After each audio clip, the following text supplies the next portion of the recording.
We are live 364 days a year. What are we doing here? If Dom turns at SummerSlam, I'm shaving my moustache off. I told you, if that happens, it's going. My lip is cold because of a stupid bet that I made with YouTube. Oh, good. Wrestle's better than Daniel Bryan. Bryan Daniels. Better than Okada. How do you not get 50 after Monday Night Raw? Welcome to Wrestling Republic's daily broadcast, a show where a rotating cast of wrestling fans from around the world come and share and debate their opinions, with live comments from all of you shown throughout, as after all, fans are what makes wrestling so special. So sit back, grab a beverage, and enjoy the show. Good afternoon, ladies and gentlemen. It is your boy Shad Talks Graps, and we are back with another installment of the Wrestling Republic daily broadcast. It's Friday. You know what that means. You ain't got no job. You ain't got no. That's a reference to the movie. But it's a news day, man, and we have a jam-packed amount of news that has happened this week in pro wrestling. We're going to talk about the WWE Mania ticket fiasco, Dakota Kai potentially going to an AEW or a TNA, MJF talking about WWE still having interest, and last but not least, you know our favorite game, Mount Rushmore. We are going to do a Mount Rushmore of professional wrestlers with the letter A, starting with their names. Don't comment anything just yet, y'all. Let's save for that one, but I can't do this by myself. I got a prestige panel in the house, and first and foremost, we got to go to my dog in the Bean Town out in New England. Dez, how are you, bro? I'm doing good. It's always good to talk some graps with the boys. And yeah, a lot of stuff going on, especially with WrestleMania. It's been a talk of the week, but I'm excited to break it down. Let's go into it.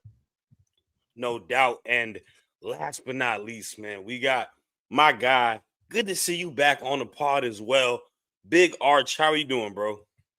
Yeah, I'm doing good, thanks, Shad. I'm a bit of a part-timer at the minute, but yeah, I'm glad to be back. And yeah, there's lots to talk about, as Des said. So yeah, let's get into it.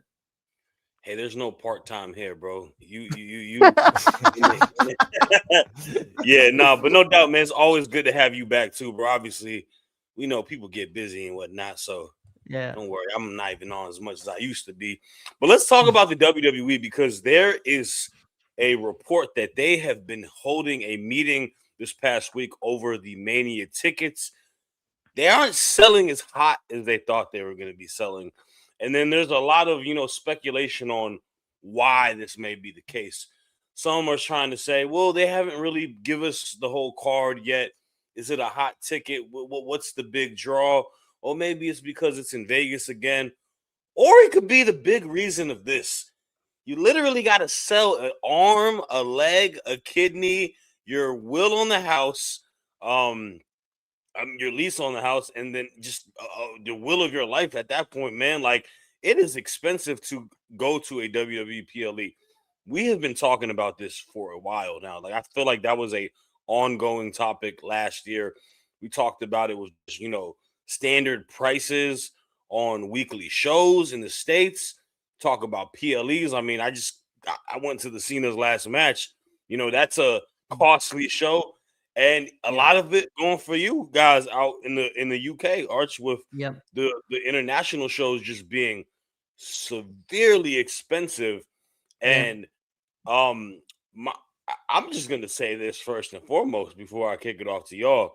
I hope this is a wake-up call, WWE and TKO, because the moment you became so far into trying to, make as much money and be these big bad corporations that you are, you're starting to push people off in these situations. Wrestling, in my mind, has always been a place where it should be open to a family. It should be open to people that are genuine fans. And when you have the biggest show like WrestleMania, which is a dream for people to go to, and it's the Super Bowl of pro wrestling. Well, now you're making it like literally the Super Bowl, where a regular person isn't able to come. We watch the Super Bowl. Primarily, a lot of the people in there are celebrities, people that are very wealthy, and you're really making it difficult for fans to have that experience and have that moment. So to me, I don't know what has been spoken about in this meeting that they had about the tickets, but I hope it's them going to the drawing board and lowering the prices, making it more affordable for people to go to these shows, because at the end of the day, us, the fans, draw what they do and what they need to, we're the viewers and stuff. So Mhm. we'll have to wait and see. But I want to know what y'all's thoughts are, man. Do you think it's more so on the ticket prices, or do you think it's another outlier? Obviously, I think creative has a lot to do with it too. Archie, I'm gonna kick it Yeah. off to you first. Yeah. I mean, this is a really difficult thing because I do think it's mainly down to pricing. And as you said, like their WrestleMania is like the Super Bowl, but they're pricing it like the Super Bowl now, and it's getting towards that sort of level, and it's difficult for families to go and watch the biggest wrestling show of the year basically. And I don't think it helps when AEW are kind of saying, hey, look at us, we have a great product, and we're kind of we have great shows on, and we're selling tickets for a lot cheaper. I mean, I was looking at going to WrestleMania this year, but I'm looking at All In the summer, and I'm probably, more inclined to spend my money on that, because you're going to get more of your money's worth going to a show like that rather than WrestleMania, which is, yes, it's a spectacle which every wrestling fan should experience, but I mean, that's just it. Not every wrestling fan can experience it, and it's getting a very, very, every single year, it's getting a very smaller and smaller circle of people that are able to afford it to go. Or, if the average person wants to go, then they've probably got to try and hope they can get tickets for a friend or something like that. Like, is going and paying tickets the normal way. It's getting very pricey, and yeah, I think this is a reason why it's difficult. The ticket sales have been difficult, and also I guess Vegas as well, because part of the appeal of WrestleMania, people that's from Wrestling Republic like Clark and Anthony, when they went to WrestleMania, they always said that. Well, Anthony specifically, he said that going to WrestleMania, it's not just about wrestling. That he really likes going and experiencing these new cities that he hasn't been to. And if it's Vegas 2 years in a row, if you've been to WrestleMania 41, you're kind of thinking, I've already been to Vegas, I've already been to WrestleMania. What really entices me to go to this one? Whereas, if it was in New Orleans, like it was originally going to be, then I think people would probably be more inclined to buy tickets for it. So I think it's a bit of everything. Pricing's definitely up there, but holding it in the same place 2 years in a row definitely didn't help it either. For sure. And you know what? That's a very fair point. We got the homie Mikey NYR Life 491 saying maybe they should stop doing it in Vegas. And he also says they would rather have half of half full at 400 tickets than 100% full at $50 a ticket. Obviously, the range of it is different, right? The closer you are, Yeah. the more expensive. But I mean, I've seen like people say that they spent like 20, 30,000, $40,000 That's to sit crazy. front That's row crazy. at a wrestling show, getting all this VIP experience, whatever it may be. That's insane. That is crazy. That's literally people, that's a damn near someone's income For a year. on a yearly basis to go to a wrestling show, Yeah. right? Like, and it's an asinine price. Mhm. And to me, it's just the fact that Clark is in here. What's going on, bro? Saying it's not a Vegas problem, and not basically putting it in regards to it being in back-to-back places, but Mm. he's saying it's the I pricing of Vegas, right? And I that's the I think that's I kind of where the guess. issue is. But I guess, but it's also I also just don't think, like, if you're in that mindset of somebody that went to WrestleMania 41, why would you be any more inclined to go to WrestleMania 42? What are they going to offer you different? So I do think Vegas holding it back to back does it must have an effect, I think. it depends. I mean, it really depends how you're looking at the event, right? Like, I get what you're Mhm. saying, but a lot of these people do, give or take. Vegas is going to be a hot commodity for WWE for the time Yeah. for the long run at this point. Obviously, if you follow the UFC, that's their hub. Like all the Mm-hmm. UFC big fights happen over there, right? So they're Yeah. going to use the WWE as a hub as well because I mean they're part of the TKO umbrella. So Mm-hmm. that isn't going to change, but it's the fact that like Vegas has a stigma of being expensive, obviously, and I think that's the thing. Like, it's not a problem to a point because it's one of the most tourist places in the United States, Yeah. right? So people are gonna go there 9 times out of 10 because I mean, I'll be real with you. If you compare that to like what's the other place like Minnesota, nobody really Right. Yeah. cares Yeah. to go to No. No. Minnesota in the USA because Yeah. there's not a lot to see in there. Like obviously it'll be cool to go there as a different location, but as a person that is a tourist, you would be more inclined in a hot place like a Vegas or a New York City or whatever it may be. Well, One of that's these true. places that people are, loving to see. But Yeah. to me, but your point, it might hold some validity to that because I think it is one of those things like, oh, Vegas again. Some people might just feel the distaste of it being like, I don't want to go here again. You know what I'm saying? Like, No. No. I'd That's rather go that's somewhere that's true. else.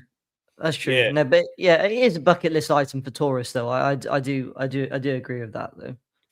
So Fernando Zaya is saying they should not be compared to each other. I'm not comparing them, although they are always compared to each other. But I'm saying they're in the same umbrella, being part of the TKO family, and that's kind of like what the case is right now. Mhm. And then there's another one I wanted to pull up too. He also says pulling out of New Orleans was a huge mistake. That's the thing. New Orleans is another place that is a hot Yeah. city in the United States where tourists will want to go to. Mhm. And yeah, man, I mean, it's gonna be super interesting to see how it goes. But Des, obviously, you live in a pretty premier city yourself in the USA, being out on the East Coast. What are your thoughts in regards to all of this? Do you think it may be a location problem? And obviously, I want to get your thoughts in regards to like what do you think is the reason for this meeting? Do you think they're going to like come with any resolution? I feel like you guys basically touched upon everything. I think it's a little bit of everything. You said it's creative. I think creative plays a part into it. Last year, John Cena, right? Now, I know that John Cena, his year already happened, but it's true. John Cena is a big commodity. People were like, oh, a farewell tour. Last time we're going to see him at WrestleMania. This is a big deal. Now you don't really have that kind of pull. You know what I mean? Because if they wanted to do Cody and Roman, that's already done. Roman and Punk is a really fun matchup, and I think that's going to be fantastic. But it's just more of the fact that like they did it in Las Vegas last year. This year they're running it back in Las Vegas. The tickets are also more expensive than they were last year. For some people, it's kind of like a lackluster card. For me, I don't mind the card, but I feel like for the amount of money they're charging for the card that isn't even like exactly there yet. You had the Rumble, which I thought was pretty good, Roman winning. But I feel like there's just so much uncertainties. And now look at the amount of injuries that's going on, right? Seth Rollins is hurt. Braun Breaker's injured. Bianca Belair's injured. You're losing a ton of stars. So you got to scramble to make something work. And you got to do your best to justify the ticket prices with the creative plan that they have. It's kind of like in AEW last year. Well, not last year, but 2 years ago when they went to Wembley Stadium for the first time. It was a spectacle. It's like, this is the first time we're going to Wembley Stadium.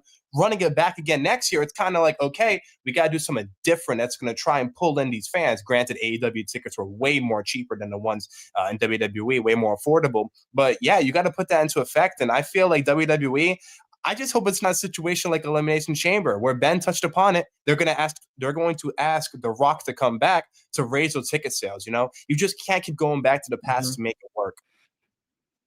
Yeah, and that's a big thing I want to also touch upon. Is that's a very valid point on Ben's behalf. And I don't like giving him a lot of credit, but a part of it is the landscape of pro wrestling too, right? And Right. it being WrestleMania. I do think when you talk about WrestleMania 40, whether people want to deny it or not, I think The Rock adding that extra boost to it for people to want to tune in and want to see him wrestle. Like the fact that he's wrestling on the card adds a major level of intrigue. I mean, this is Dwayne Johnson. Outside of being The Rock, he's one of the most popular human beings in the entire world, where I'm interested to see how they got to sell this ticket, because if we're looking at the storylines that we're watching, I think you mentioned with the injuries, they're lacking a little bit in regards to Right. star power that might sell Yeah. people to want to see it. Where you might go into a situation where it's like, well, I could watch, I don't know, I'll put a hypothetical, right? Like I could watch a Finn Balor versus Dominic Mysterio on a Monday Night Raw, right? Like, and then no knock on them, like, but these are matches that we would like to see as fans, but it's a catch-22 because nothing has been built to that point for us to be like, I gotta see Dom and Finn at Mania, you know? Yeah. So I want to get a couple comments and then we're gonna get to the next topic. Man, y'all are amazing today in the comments, by the way. We got the homie Pedro saying if it was in New Orleans, it would be way cheaper than Vegas. Trey Lewis on Facebook, by the way, salute to Facebook. Literally had my money ready for New Orleans, but then they pulled out. And we got Fernando Zayas saying he thinks Y2J can save Mania. No. All jokes. Ayatollah. DCX Warlord is saying that our halftime performer Bad Bunny could save Mania 42. He definitely would if you put him on the card, but Yeah. can't. That man is busy, Can't rely man. on- Like, right? I don't know if he's got the time to, prep it's- and yeah. do all of that. And then we got the homie side of the Ham 420. There are only so many times WWE can resort to the past. Easy solution would be just build stars with all the young talent they have instead of relying. And that's where I agree with. I feel like they haven't necessarily done the greatest job of building all of it. And the thing is this, before we go to the next topic, not go off the thing. Braun Breaker's situation is unfortunate because of injury. All of these call-ups, do you have enough time to get them Mania ready? An Obafemi, a Trick Williams, a Javon Evans. Do you have enough time for people to be like, oh, I know them and I want to see them? That's gonna be the test on their behalf. Right. Yeah, definitely. I think, and it's going to be a difficult task. I mean, someone like Obafemi, who's just an absolute monster. He's just such a presence on screen. Like you don't even need to like. It's so hard to mess up Obafemi, but guys like Trick Williams, who's incredibly charismatic, it's going to be a lot harder because it takes months, even years for fans to really build popularity around that wrestler. So to your point, it will be tough, and bringing back The Rock is not something I would really love to see, but it's if it brings in ticket sales, then I'd understand it at least. It's a strong possibility, man. But Yeah. let's get on to the next topic because we do have to talk about the oh so talented Charlie, not Dakota Kai, but her name is Charlie now, who has a big time match coming up against Chris Statlander on the promotion. I believe it's called Wrestling Eve that Will Ospreay books. Yeah. I'm excited to see that. They got that entire card looks crazy. So salute to Ospreay in regards to that. But she was on Busted Open Radio this past week, and they were talking about her, talking to her, promoting this match, obviously. And they asked, hey, what do you like? Are you back? And she says, yeah, like I was able to take some time off, kind of, work on other things and really just mentally get my mind ready, get my confidence back up to par. And she says, I'm excited to wrestle Chris Statlander and get back into the ring. And she says she's very open for the potential to wrestle for another promotion that is not WWE. Obviously, she has had a high level of success in WWE. Letting her go is a questionable move, but it is what it is. This is the business. But they asked AEW or TNA. She's open for both promotions. In my opinion, that's a no-brainer for either company to sign. I look at AEW right now, and I really enjoy what they're doing with this women's division. Obviously, you add an element to the tag division where they've put a lot of emphasis on it. But to me, like Charlie, Dakota Kai would be an instant game changer there. Just a savvy vet, but also someone who's got a ton of experience and could really work with a lot of those ladies. Then you got TNA. The Knockouts division is very, very, very thin. This was a division that was Mm-hmm. very, very fruitful before. So for her to go there, I think that would just be an instant big time pickup. Somebody that you can instantly like just put at the top of the division, give her the knockouts title, and maybe let her have kind of a resurgence in TNA like Naomi did, right? Or like Deonna Purrazzo did, and really remind Mm-hmm. people how talented of a wrestler that she is. So I'm super happy, man. I'm super thrilled for whatever she decides to do in pro wrestling. But I want to ask you, Arch, between the two promotions, Mm-hmm. where would you rather see Miss Dakota Kai go to? I'd. This is a difficult one, and first of all, I'm so happy that Dakota Kai is happy to come back to wrestling, but more so happy that she was able to kind of take some time and reevaluate things herself, because a lot of the time when wrestlers get released or their contract runs out, the first thing they go and do is go to an AEW or go to a TNA, and sometimes wrestlers are in the mindset of, I want to get straight back into work. But I think sometimes we have heard of wrestlers kind of saying that sometimes they don't wish they signed for a certain promotion. They went there too soon, and I love that Dakota Kai's taking it upon herself to kind of take a step back from wrestling, even though everyone, including me, wanted her to come back, and just kind of let things kind of settle a bit, because WWE was a dream for her, and they absolutely messed up royally, releasing her or letting her contract run out. But yeah, so I think it's obviously a dream for her, WWE, but the way that so she kind of had to take time away from wrestling, I guess, and get her mind right. But now it seems like she's back, and against Chris Statlander, which will be an incredible match. And by the way, get Will Ospreay booking the women's division in AEW, please, Tony Khan, because he is a very talented booker. He's got a future in that beyond his wrestling days, definitely. And honestly, out of the two, I'd probably say AEW, mainly because I'd probably say TNA needs her more, but I want to just see her in AEW more, because I prefer the product, and I'd be watching her on a weekly basis. I don't watch TNA on a weekly basis, and more so, I just don't think TNA's really kind of treated their veterans very, very, very well recently. With what happened to Gail Kim and everything like that, and I think there's just a bit of a sour taste in my mouth about TNA at the minute.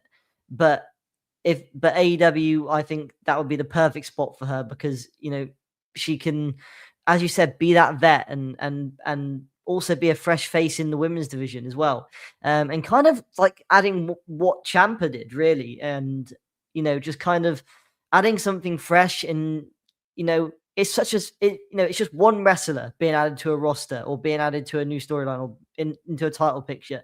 But sometimes that makes all the difference, because your interest in the product as a whole can go up, even if just one wrestler turns up that you've loved in the past, like Ciampa or Dakota Kai. So I'm super happy to see Dakota Kai back. She's one of the most reliable and hardworking wrestlers that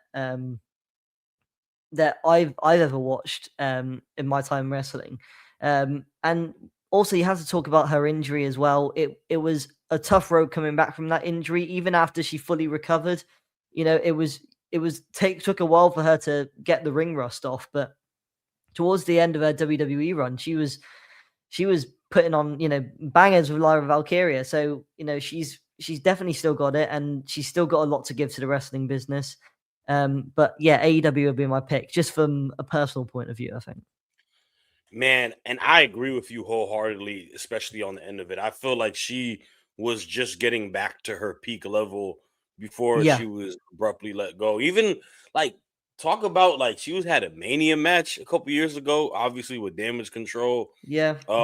Right. And like she's someone that has been part of major things in the women's division. So Yeah. for me, it's a person that has a lot of talent, and I agree with you. I think as a fan, I would rather see her go to AEW just because I think AEW's women's division has more to offer Yeah, for definitely. her. You know, Mm-hmm. competition. Obviously, this is a pretty dope comment. We got Seo saying that she could easily help the Ring of Honor division, especially if you want to get the title off of Athena. Yeah. Ring of Honor has a very, very good, well booked women's division. I know it doesn't get a Mm-hmm. lot of the, you know, publicity Eyes on because the it's product. Yeah. right. So, but they do a lot of good stuff, and I think Tony's got a good gist of like it being kind of like an NXT in a way where you're using it Yeah. to kind of put the people that aren't on Dynamite and Collision as often, but still using them regularly. And Mm-hmm. she would be awesome there. And then we got number one who thinks differently. He thinks he would rather see her go to TNA. She would thrive as the Knockouts World Champion. And that's the case, right? It's like if you want to be the top person, then yeah, potentially you would want to go Yeah. to TNA. But if you want to have fun, like you said, Champa, that's what he mentioned in Yeah. his interview. He wants to go there because he wants to wrestle his ass off and just have Yep. a lot of fun. Then you might want to go there. So it's gonna be fun, man. But Yeah. I'm excited for her and Stat, and maybe that opens the bridge potentially, right? So Yeah. she's got Potentially. Yeah. yeah, and also like one other thing, like Osprey spoke highly about how the match kind of got built, and he was like more so shocked. He's like, I'm just surprised that I was able to get someone of her magnitude to say yes to it. So maybe Mm-hmm. Will is a person that is kind of helping, Yeah. reignite the flame for people in the passion. So it's cool to see. But let's get Mm-hmm. to the next topic because one of my favorite interviewers had a great one this past week. Chris Van Vliet. He got to speak with our favorite scumbag Maxwell Jacob Friedman, and they had the topic about obviously the his contract, right? Where was he going to go at that point? And he explained why he decided to go to AEW compared to WWE. And MJF basically said that I think they have high interest in me regardless, like still to this day. He's like, I know that I've gotten calls and connects to people potentially reaching out, seeing what's the deal of his status. So to me, it's a good headline, right? But it's also common sense. MJF is one of Mm-hmm. the most talented people in professional wrestling. He's one of the most talented younger guys in the, he's just about to hit 30. So he's in the prime of his career. And it is a no-brainer that WWE would be interested in him. This has been an ongoing conversation since, the when his contract is going to run out and was he going to jump ship and he was teasing all of that. Will he go to WWE? And man, maybe at one point he does. Never say never to anything. But to me, and I've been on record saying this, somebody of his caliber needs to not like I would fear for us getting a authentic version of MJF. Right? Like I feel like Mm-hmm. WWE has their own ways of doing storylines and catering it more to a crowd Yeah. that is for the younger audience. MJF is unfiltered as they are, man. Mm-hmm. He shoots from the hip. He, gloves are off in regards to how he delivers promos, and that's why I like him a lot. And I fear that you won't get 100% of that in the WWE. And I even compared a lot of it to like what Punk is nowadays. Like I like CM Punk a lot this time coming into WWE. I think this is a nice homage last run that he's doing within his career. But like I Mm-hmm. don't see the old like authentic Punk that I saw back in the day, or a lot of what he was doing in AEW. So to me, I don't personally want to see it, but I could see it happening. But obviously, Des, I know you are a big MJF fan. One, what do you think? Do you think WWE should have the interest in signing him? And also, what do you think his decision should be once hypothetically his contract does run out? Do you think he should jump ship to WWE, or do you think he should be potentially an AEW lifer? For me personally, I've always said MJF going to WWE was a matter of when, not if, because I do believe out of everybody in AEW for at least the last 4 years, he is the one guy where I'm like, he can fit in WWE. He can talk, he can wrestle, and he knows how to control the crowd. When he was a babyface in AEW, fans loved him. When he was a heel in AEW, fans loved him. He is just so good at like what he does. And the CVV interview, shout out to CVV, he said he has his notepad and it's just filled with notes and notes and notes and notes. Like this guy is like in his late 20s and it almost feels like he's been doing this forever. That's how seasoned he is. John Cena already vouched for MJF at one point. CM Punk has already talked about MJF. Liv Morgan has talked about MJF. Cody Rhodes has also talked about MJF back in 2024 when the whole what was it? The debate, I think it was, I can't remember what the exact term he used for it. It's like something in my head, but it was like when WWE and AEW, the bidding deal, that's what the bidding deal of 2024, fans were chanting for MJF when Triple H was like talking for the Pat McAfee show. He's the one guy that I feel like most non-WWE fans know who he is due to his connections with a lot of WWE wrestlers, and as well that a lot of people just know who he is in AEW. They look at this guy like he is the face of AEW, and I absolutely agree. I think he is the face of AEW. If I'm MJF, I'm doing what he's doing right now. I'm having a good time in AEW. I'm the champion. Let's try to get as many matches as I can. Let's get as much money as I can, because once the Roman Reigns, CM Punks, Randy Orton, Cody Rhodes, they're already near out the door. MJF can come in at 32 years old and he could become a big star. Now, I understand where a lot of people are like skeptical because they feel like he'll be watered down, but I just feel like MJF is just so good at what he does that I think he could still make it work. They rolled out the red carpet for Blake Monroe, Ricky Saints, Jade Cargill, Royce Keys, Cody Rhodes, CM Punk. For me, I think MJF will be the biggest get that WWE will ever have because I do believe he is fit for the WWE. Not to say he isn't fit for AEW because he's absolutely phenomenal. But like I said, I don't know when it's going to happen, but I do think it will happen within at least maybe the next 5 years. But he's doing great in AEW, so there's really no rush. No doubt. And I do agree with you on the magnitude of a get, because all respect to Ricky Starks, Mariah May, Will Hobbs, like they're all incredible talent, but they're not a star of his magnitude. And Jade is close to it because she's a big star in her own right, but she hasn't been billed that to like what MJF is. To your point, that would be the biggest get for them because that is a homegrown superstar that they made, right? Someone that they put a lot of investment into, and the ball is in his court. And I'm not denying the fact he can make it work wherever because he is that talented. And man, those connections, right? Happy Gilmore too, being cool with Becky Lynch, talking about Becky, talking to Seth at Radio Row last week at the Super Bowl. Best friends with Cody as well. Exactly. Paul Heyman's talked about MJF already on multiple occasions. Like I really do feel like he's gonna go. I don't know when, and I'm not gonna say when, but I do feel like I do believe it's gonna happen. I don't even think he would even need to leave AEW though, to be honest, because I mean, if you think about it, I think the only way he would leave AEW was if WWE gave him a bigger money offer, because right now he's still doing crossover opportunities that he's wanted to do. He's earning a load of money. And he's the face of a promotion. So if you wanted to be an AEW lifer, then he could do that and still be a crossover star. And I wouldn't put it past him if he wanted to end up going to Hollywood, he could easily do that coming from AEW. Yes, absolutely. You took the thought out of my head right there. Do we know that he wants to, after whatever this contract is done, if he wants to continue doing wrestling? That's the other thing too, because Happy Gilmore he's too is talented in every way. Yeah, and that's a big film, and he was a pretty prominent role in the movie. So like you're gonna see more opportunities, and I love it like this, man. I can respect people taking the Cena, Batista, Rock route. You know, like I'm young still, but like my body is probably killing me. I'm saying if I'm him, right?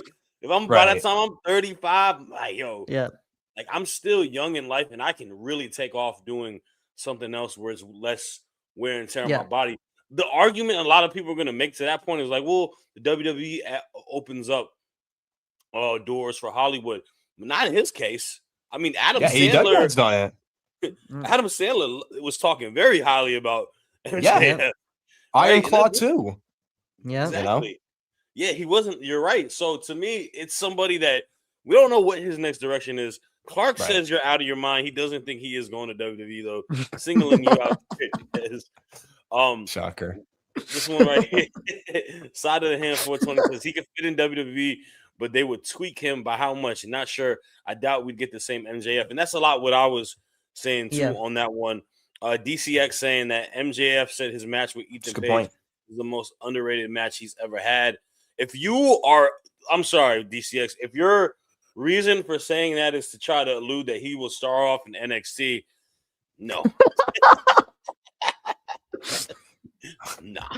Unless Ethan Page moves himself up onto the main roster, but he'd get the Cody treatment. MJF get the Cody treatment, definitely. Yeah. Yes. Oh yeah. He would be in the same caliber as like Braun Breaker, Obafemi, Javon Trick, all those guys. Definitely, yeah. 100%. Nah, he'd be on the same caliber as Cody. Yeah. Well, true. But I mean, like in terms of a pillar. Oh yeah. I mean, down the road, but if hypothetically he signed tomorrow, right? They'll give him a Mania debut like Cody. Yeah. Like, he's to that, and that's all due respect to those guys, but they still have to be built to a certain level. He's a ready-made man. He's arguably one of the top stars in pro wrestling. Like he's at a level, like it's like to the point where like how Sting was back in the day in WCW. Like everybody knew who Sting was, even though he wasn't in the WWE. Kenny Omega. Like I remember hearing about Kenny Omega and all the Bullet Club stuff, like during that whole 20 teens era, and I wasn't watching New Japan heavy until I was like, well, I got to see this real quick, you know? Yeah. So like, he's one of those level of people, and it's the same thing. Like, yeah, he's gonna get the red carpet treatment. So we'll have to wait and see. He said, "Don't let MJF get watered down by Cody again, Arch." Oh man, that is funny. But let's get to the last bit of the show. We like to have fun here, and we are going to do a game called Mount Rushmore. I'm going to start off, then we'll go to you, Des, and then we'll go to Arch. Snake draft, and the theme is on the alphabet, Arch. So the first letter of the alphabet. So with that being said, this is a Mount Rushmore of professional wrestlers that have the letter A starting with their name. And I'm going to go right out the gate. I am going to pick on this day, I see clearly, Adam Copeland. Oh, okay. Yeah. I didn't even think about that. For you're going for a different Adam. And that was very, very worried. All right. Before I say mine, can we say all time or is this current? Just to make sure. All time. Okay. I'll just start off with AJ Styles first off, though. AJ Styles. Arch, this is your first one, and then after that, you get another one. I'm gonna go very old school, but yeah, probably one of the most beloved wrestlers in the wrestling business from the stories we've heard of them, Andre the Giant. All right. Good pick. And then your next one? Next one, I'm gonna go for. I mean, Des took the AJ Styles, but I'm gonna go for somebody that's. I think we got to get a women's wrestler in there, and I think somebody that's been a pillar of the women's division way back in the Divas era, and now she's finally starting to receive her flowers more. AJ Lee.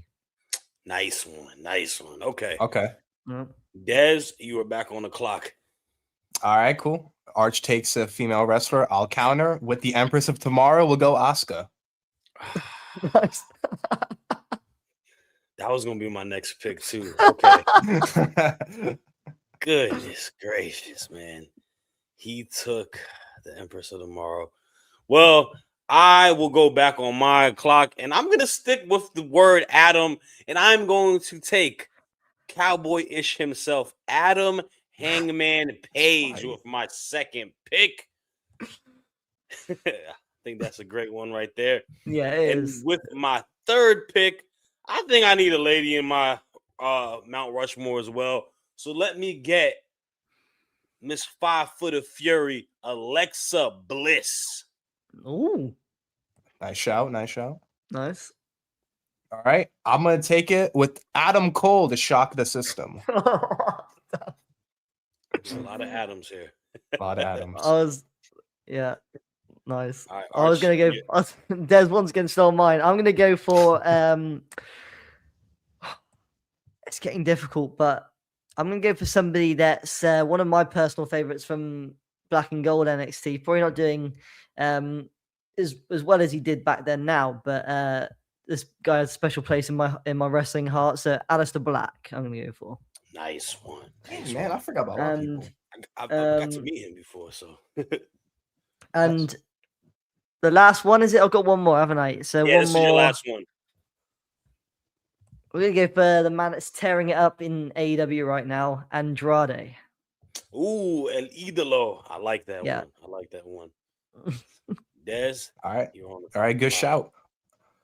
You know, I've had female wrestler, I've had an AEW wrestler, and I've also had a WWE wrestler. So we're going to end it off with the 4 horsemen. Go with Arn Anderson from WCW.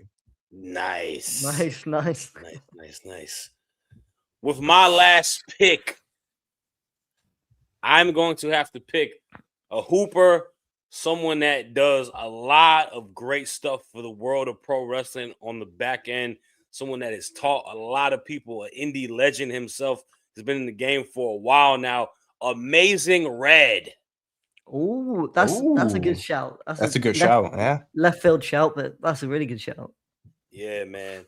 And yes, that is our Mount Rushmore. I think we all cooked pretty. Oh yeah. We Yeah, all had I good think ones. I think we did as well. I think it's a good variety. Yeah. I think as well. Somebody already did say AJ Lee, buddy. Arch picked AJ Lee with This, the second one, right? Yeah. yeah, I went AJ. Yeah, AJ Lee with the second one. Yeah. Yeah. So, but man, that is all the time we do have today. Thank y'all in the comments. Y'all been alive for a Friday today. It's great to see y'all. And then Dez, Archie, it's always good to see y'all. Remember, we will be back same time tomorrow. And we're going to be talking about SmackDown tomorrow. So make sure you watch SmackDown tomorrow. It's going to be a Valentine's Day episode. Oh, my goodness. By the way, I am an idiot. I should have picked Azume, man. Yeah, I was thinking of that too. That was a good call. Goodness gracious. I picked Alexa Bliss instead. Anyways, that's all the time we have today. Y'all have a good one.